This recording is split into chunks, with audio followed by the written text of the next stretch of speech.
যাও বস। আলাও নালো শুনছেন? ভোটের সময় ভোটের সময় একজন নেতা এসেছে, 1000 টাকা দিয়ে একজন চাচাকে বলছে, আব্বা শুনছেন আব্বা, যে চাচা ভোটটা তো এসে গেল, 1000 টাকা লাও, আমায় ভোটটা দিও। আপনাদের এলাকায় হয় এরকম? আপনারা নেন তো? এই সত্যি বলছিলেন না? এখন মন দিয়ে শোনে রে, মন দিয়ে শোনে। আমার ভাই কিন্তু রোদে কষ্ট করছে, একটু মন দিয়ে শুনে নাও।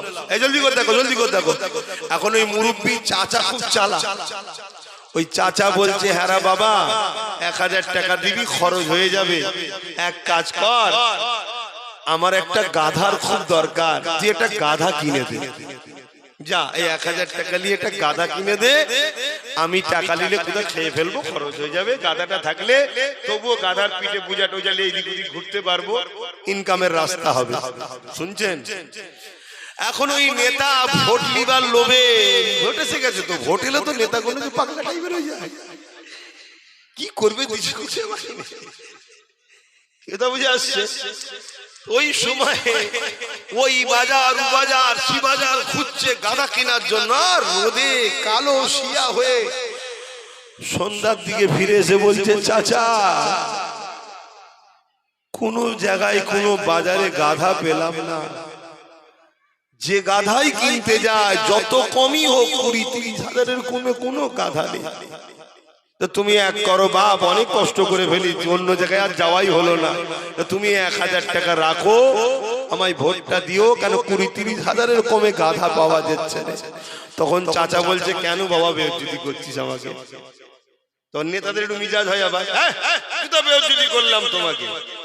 বলছে, দেখ বাবা, আজকের বাজারে যদি 20-30 হাজার টাকার কমে গাধা না পাওয়া যায়, তুই আমাকে গাধার থেকেও ছোট করে 1000 টাকায় কিনতে এসছিস। শুনছো? হে শুনি, ভাবো নিজের মূল্য ভাবো। তুমি 500 বিক্রি হচ্ছে, আজকে তো 500 গাধা পাওয়া যায় না, 50,000 টাকা কম করে নাম গাধা।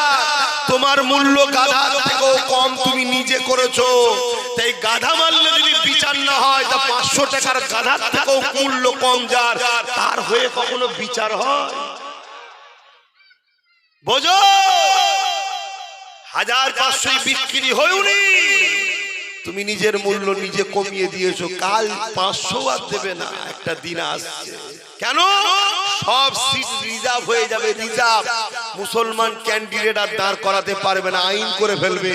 তাহলে মুসলমান যখন ক্যান্ডিডেটই দাঁড়াবে না, তো মুসলমান ভোট দিল না দিল, আমরা সব ভাগযোগ করে নেবো। যা, থাকতে থাকতে বোঝো, বোঝার হয়তো ভালো, না বোঝার হয়। একটু যেতে যেতে আমায় দুটো কথা বলে যেও, ছোট বড় কথা, আল্লাহ দেখবে। কথা বুঝে আসছে? আজ মসজিদ মাদ্রাসা কবরস্থানকে ভাঙছে কোন পাওয়ার দিয়ে বলুন? দিদি মুদি কোন পাওয়ারে ভাঙছে?